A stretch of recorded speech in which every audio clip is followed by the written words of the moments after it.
우리가 남의 일에 참견하는 것은 상대적으로 쉽습니다. 남의 말을 들어주는 것이든 상담을 해주는 것이든 기도를 해주는 것이든 심지어 예언을 해주는 것이든 내 일이 아니기 때문에 안전합니다.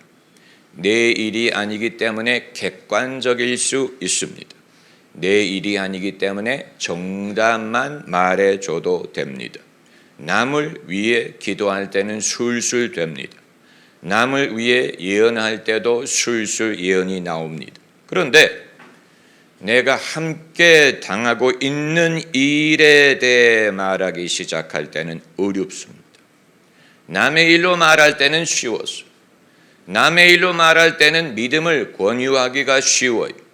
그런데 내가 얽혀있는 문제, 나도 얽혀있는 일을 당할 때는 믿음을 말하는 것이 그렇게 쉽지 않습니다.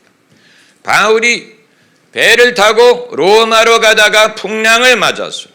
모두의 목숨이 위태해질 때 바울이 선원들의 생명이 위태한 것뿐만이 아니고 본인이 위태해진 거예요. 이건 저들의 문제가 아니고 내 문제예요. 우리의 문제예요. 바울이 일어나 말한 것은 남의 일에 대해 말한 게 아니고 자기가 얽혀있는 일에 대해 말한 것입니다. 사돈이 낱말하듯 할 수 있는 말이 아니었어요. 남의 문제에 대해서 말할 때, 남의 믿음을 권할 때는 쉬워요. 믿으라고, 기도하라고, 염려하지 말라고, 아무것도 염려하지 말라고, 내일 일을 염려하지 말아라, 무엇을 먹을까 마실까 염려하지 말아라, 기도하세요, 기도하세요. 쉽지요? 내가 얽혀있는 일, 나도 그 문제에 있을 때는 그렇게 쉽게 말할 수 있는 것이 아니에요. 여기에서 말씀드리고자 하는 것은 진짜 믿음의 사람은 남의 말을 하는 사람이 아니고 자기가 겪고 있는 일에 대해서 믿음으로 말할 수 있는 사람, 그게 진짜 믿음의 사람이에요. 그건 쉽지 않습니다. 믿음으로 말한다 하는 말은 무슨 뜻이냐? 하나님이 우리와 함께 계십니다. 하나님이 우리를 도우실 것입니다. 이렇게 격려하는 것뿐만이 아니고 그대로 되는 것을 보여주는 것입니다. 이건 흉내낼 수 있는 게 아니에요. 이렇게 되겠지요? 여보, 우리 기도합시다. 우리 기도합시다. 기도해야 되지요? 이게 아니고 하나님이 이렇게 도와주실 것 약속하셨습니다. 그걸 말하고 그렇게 되는 것을 보여주는 것, 이게 진짜 믿음이에요. 예수님도 이런 믿음의 모습을 보이셨죠. 배를 타고 제자들과 바다를 건너다가 풍랑을 만나셨을 때 제자들만 위태한 게 아니잖아요. 예수님도 위태한 입장, 낱말을 하는 게 아니에요. 배가 가라앉으면 예수님도 위태해요. 그런데 그 상황에서 예수님이 믿음을 말씀하셨죠. 너희가 어찌하여 두려워하고 믿음이 없느냐? 예수님이 당신도 지금 위태한데 바람과 바다는 안중에 없고 제자들이 두려워하는 것을 지적하셨어요. 여러분, 이게 진짜 믿음의 모습이에요. 하나님이 함께 하시는데 그래서 예수님이 바람과 바다를 꾸짖지 않습니까? 여러분, 영화 쉬리의 송강호와 한석규가 국정원 직원 아닙니까? 그런데 실험실에서 액체 폭탄 실험을 하는 장면이 나와요. 연구원이 이 폭탄이 물처럼 보이는데 그 위에 성냥불을 떨어뜨리면 폭발한다. 그러면서 실제로 그 위에 성냥을 긋습니다. 그런데 송강호와 한석규는 태연하게 바라보는데 그 뒤에 있는 젊은 요원은 터질까봐 막 몸을 비비꼽니다. 그래서 연구원이 성냥불을 훅 분 다음에 한석규와 송강호가 돌아서서 너 낙하산이지? 안 보셨구만. 그 상황에서 폭탄이 터지면 다 죽는데 태어난 사람이 있고 두려워서 몸을 비트는 사람이 있더라. 예수님도 마찬가지였어요. 배가 가라앉으면 예수님도 피해를 입는데 그 상황에서 예수님은 제자들이 두려워하는 것을 지적하시고 너희가 왜 믿음이 없느냐 이걸 이게 정말로 믿음의 사람의 모습이에요. 우리가 남의 일을 말하는 것은 쉬워요. 저도 마찬가지. 목사는 늘 성도의 신앙을 권면하는 사람, 성도에게 가르치고 성도를 위해 기도하고. 그러나 여러분, 제 믿음을 정말 볼 수 있는 때는 언제냐? 제가 얽혀있는 문제를 봤을 때, 그때 내가 어떻게 말하느냐? 거기에서 저의 진짜 믿음이 나오는 거예요. 제가 얽혀있을 때, 배가 가라앉으면 저도 가라앉는 그런 상황에서 우리의 입에서 어떤 말이 나올까? 그때 내가 어떤 믿음의 권면을 할 수 있을까? 그럴 때 세 부류의 사람이 있어요. 완전히 패닉하는 사람. 완전히 패닉하는 사람. 대부분의 사람이 그런 경우이고. 두 번째는 정답을 말하는 사람. 여보, 우리 기도해야 돼. 우리 기도할 게 많아요. 저는 누가 기도할 게 많다고 말할 때처럼 싫을 때가 없어요. 그건 문제가 있다는 말로 들리기 때문에, 마치 숙제를 안겨주는 것처럼 느끼기 때문에 우리 기도할 게 많아요 하면 겁부터 납니다. 무슨 문제가 생겼을까? 그건 정답을 말하는 것이고, 진짜 믿음의 사람은 세 번째 부릅니다. 그것은 뭐냐? 이 상황에 하나님이 함께 계시니 염려하지 말라고 말하는 사람. 우리가 기도해야 된다는 말을 하는 게 아니에요. 우리 기도해달라 이 말을 하는 게 아니고, 염려하지 말아요. 하나님이 지금 우리와 함께 있습니다. 계십니다. 그 말을, 이게 세 번째 부류의 사람. 바울이 이런 사람이었죠. 바울이 이게 즉시 된 게 아니에요. 풍랑이 일어나자마자 바울이 이 말을 한 것이 아니고 사흘째 되는 날, 오늘 이 본문의 사건은 사흘째 되는 날, 사흘째 되는 날 바울이 일어나서 말하기를, 여러분이여 염려하지 마시오. 내가 섬기는 하나님의 사자가 어젯밤에 나에게 나타나 말씀하기를, 바울아 두려워 말라. 너와 행선하는 자를 내가 더 다 너에게 주리라. 바울도 그 어두운 밤을 통과한 후에 이 말을 할 수 있었다는 얘기예요. 이 말을 할 수 있는 사람은 골방에 들어간 적이 있는 사람이에요. 골방은 어두운 곳입니다. 고독한 곳. 여러분 중에 고독한 것을 싫어하는 사람은 골방에 들어갈 수 없어요. 여러분, 이 시대에 SNS에 대해서 제가 제일 염려하는 것은, 횡단보도를 건널 때 차가 오는 것은 보지 않고 핸드폰만 들여다보는 젊은이들을 보면 여러분 치고 싶은 생각 들지 않으세요? 치고 싶은 생각 들지 않아요? 좀 길을 봐라 제발. 차가 오든 말든 핸드폰. 그런데 핸드폰만 들여다보고 사는 사람에 대해서 제가 염려하는 것은 골방에 들어가지 않을 것 같이 보이기 때문에 그래요. 골방에 들어가려면 핸드폰을 꺼야 됩니다. 골방에 들어가려면 골방에 계신 하나님을 믿고 하나님과의 나만의 대화를 나눌 수 있어야 되는데, 사람들이 길을 가든 잠자리에 눕든 수업을 하든 핸드폰을 들여다보지 않을 수 없다는 말은 혼자 있기를 주저한다는 얘기. 혼자 있는 것을 견디지 못하는, 누군가와 연결이 되기를 바라는, 누군가가 항상 constant, 항상 누군가와 연결이 되지 않으면 견딜 수 없다는 것을 보여주는 것이고, 이것은 이들의 영혼의 빈곤함을 보여주는 것입니다. 심령이 가난한 자는 복이 있나니 천국이 저희 것이라고 했는데, 여러분, 한시도 혼자 있지 못하는 사람은 은밀히 계시는 하나님과 교류하려고 하지 않을 것입니다. 바울이 밤에 사자가 나타나서 말하기 전까지는 바울도 그 마음이 어두운 밤과 같았을 거예요. 내가 무슨 말을 해줄 수 있나? 내가 사도인데 사도가 이 사람들에게 무슨 말을 해줄 수 있나? 본인도 할 말이 없지. 그런데 여러분, 밀실에서 빈 방에서 하나님의 음성을 듣습니다. 저희 교회가 열심히 기도하고 성령의 은사를 구하고 서로 위해 기도하는 것을 여러분이 없인 여기지 마시기를 바랍니다. 이거 정말로 말씀드리는, 왜 저 사람도 유별나게 저래? 왜 저렇게 유별나게 기도해? 이런 식으로 보지 말고, 우리가 이 세 부류의 사람 중에 첫 번째, 패닉하는 사람, 그건 믿음이 없는 사람이죠.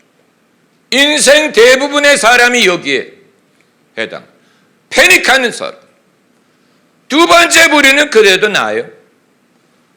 정답을 말하는 사람. 여보, 당신 기도해야 돼. 얘야, 너 좀 교회 좀 다녀라. 너는 뭐가 되려고 그러냐? 이런 식으로 정답을 말하는 사람, 그것도 쉽지 않아요. 그러나 우리는 거기에 머물려고 하지 않고 하나님이 함께 하시는 차원에서 말하기를 원합니다. 하나님이 함께 하시는 것을 내가 알기 원하는. 할렐루야. 자리에 앉아서 저를 바라보시기 바랍니다. 저를 바라보세요. 할렐루야. 아주 중요한 시간, 아주 중요한 시간. 온 세상 사람이 소경일 때 눈을 하나라도 보는 사람은 왕이에요. 그렇잖아요. 평소에는 눈이 하나라고 없인 여길지라도 모든 사람이 소경인 세상에서 눈을 하나라도 보는 사람이 왕인 것처럼 이 세상 사람들이 다 패닉할 때, 다 두려워할 때, 하나님을 느끼지 못할 때 하나님이 없이 인생을 판단합니다. 하나님이 없이 자녀의 삶을 판단해. 하나님이 없이 돈 문제를 바라봐요. 하나님이 없이 건강의 문제를 바라봐요.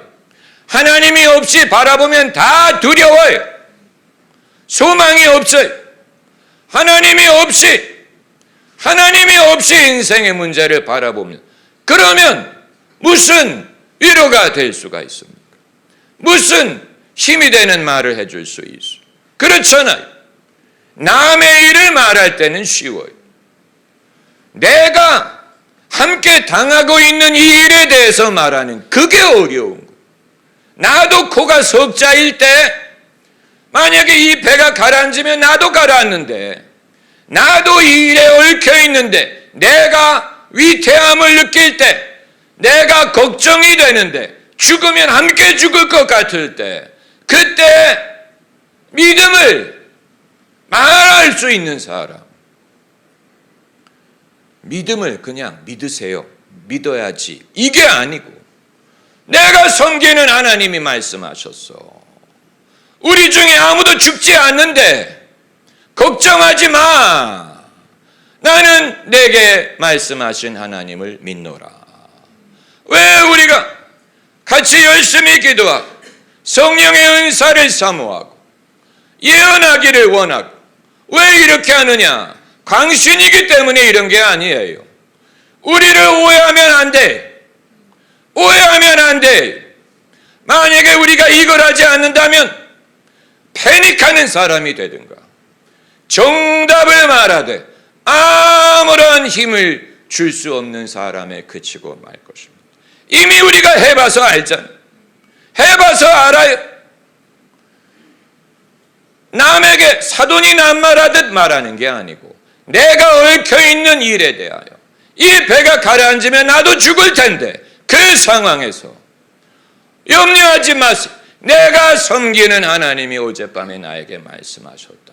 너와 행선하는 모든 사람을 너에게 주리라. 할렐루야. 한번 따라. 너와 행선하는 자. 너와 행선하는 자. 그건 우리의 가족. 같이 가는 사람이니까. 성도. 같이 행선하는 사람. 여러분 저에게 붙어 있으세요.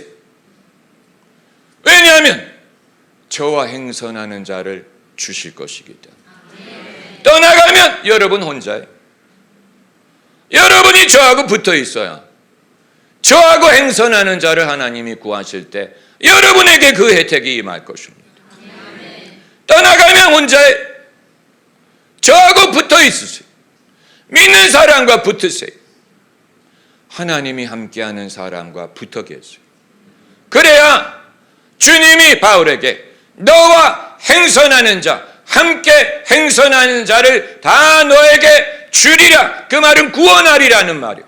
네가 살아야 되기 때문에, 내가 가이사 앞에 서야 되기 때문에 너를 살릴 텐데 너와 함께 행선하는 자도 살릴 거야, 이 말이에요.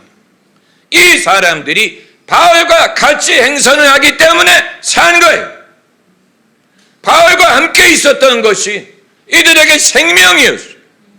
여러분, 온 세상이 소경이라도 한 사람이라도 눈을 하나라도 보면 임금이 되는 것처럼 모든 사람이 의심하고 두려워할 때 한 사람이라도 하나님의 음성을 들을 수 있는 사람이 있다면 그 사람 때문에 나머지가 함께 살 것입니다. 본문의 사건이 그거예요. 부부 중에 둘 다 믿으면 좋지만 한 사람이라도 믿으면 배우자도 함께 살고 자식도 살 것입니다. 우리 민족이 다 교회 다니고 다 예수 믿으면 좋지만 그렇지 않다면 소수의 정말 하나님을 경외하는 사람을 인하여 이 민족이 살 길 얻을 수 있음을 믿어야 돼요. 여러분, 우리가 그런 사명감을 갖고 확신을 가져야 됩니다. 내가 예수를 믿어서 이 나라에 무슨 유익이 있을까? 이 나라는 내 말을 듣지 않아. 우리가 나라에 대해서 낙심하면 누구에게 유익이 됩니까? 정치든 경제든 교육이든 문화든 도덕이든 성윤리든 나와 상관이 없는 일이야. 세상이 지옥으로 가든 말든 내가 할 수 있는 일이 뭐야? 라고 하면 그대로 될 것이고, 아니다, 소돔에 의인 10명이 있으면 살려주리라고 했는데 내가 이 세상의 빛이요 소금이기 때문에 내가 믿음을 지키는 것이 내게만 유익하지 않고 내 집에도 유익하고 우리 가문에 유익하고 이 나라를 하나님이 살리실 것이다. 이걸 우리가 믿어야 돼. 너희는 세상의 소금이라고 하셨죠. 너희는 세상의 빛이라고 하셨죠. 빛이 되라고 말씀하신 게 아니고 빛이라고 말씀하셨어요. 우리가 세상의 빛이요 소금이 믿지 않는 게 문제지. 믿지 않기 때문에 그 역할에 대한 확신이 없는 것뿐이죠. 믿으면 이게 내가 나만을 위해 믿는 게 아니야. 내가 왜 믿음을 지켜야 되느냐. 나만을 위한 게 아니구나. 나만을 위한 게 아니. 왜냐하면 하나님이 나 한 사람을 살리기 위해 행선하는 모든 사람을 살리실 것이기 때문에 나 한 사람이 할 일이 있기 때문에 나를 살리실 거예요. 죽지 않고 살리라. 할 일이 남아있기 때문에 내가 가이사 앞에 서야 하리라. 그렇기 때문에 내가 너를 죽지 않고 살려둔다는 말이에요. 그리고 너와 함께 가는 사람들도 같이 살게 해줄게. 이 말씀이, 그래서 바울이 담대하게, 아직 풍랑이 끝나지 않았는데 풍랑이 끝난 다음에 누구든지 이런 말을 할 수 있죠. 풍랑이 끝나지 않았을 때 하는 게 진짜 믿음입니다. 할렐루야. 아멘. 여러분, 풍랑이 끝날 때까지 기다리지 마세요. 그래서 적당히 이제 그 가능성이 내 눈에 보일 때 그때 가서 말하지 말고 가능성이 안 보이는 것 같을 때 말하세요. 그러면 바람이 그치는 순간에 여러분의 가족이 놀랄 거죠. 우리 엄마는 진짜 하나님의 사람. 우리 아빠는 정말. 그때 풍랑이 그치기 전에 바울이 말하지 않습니까? 여러분이요, 내 말을 듣고 우리가 항해를 시작하지 않았으면 좋을 뻔했으나 그러나 그럼에도 불구하고 안심하시오. 내가 섬기는 하나님이 어젯밤에 사자를 보내서 내가 가이사 앞에 서야 할 것이요 너와 행선하는 자를 너에게 주리라 하셨으니 여러분이요 안심하라. 여러분 이것이 믿는 사람의 위대함이 할렐루야. 위대함 믿음이 있느냐 없느냐가 차이가 없어 보이죠. 그게 문제. 우리나라의 많은 기독교인들 믿음이 있느냐 없느냐가 차이가 없는 것처럼 느꼈어요. 그런데 언제 그게 차이가 있느냐? 풍랑을 만났을 때 믿음이 있느냐 없느냐가 죽느냐 사느냐를 결정합니다. 그때 가면 그 믿음의 진가를 알게 돼요. 그 이전에 여러분의 믿음의 진가를 아시기 바랍니다.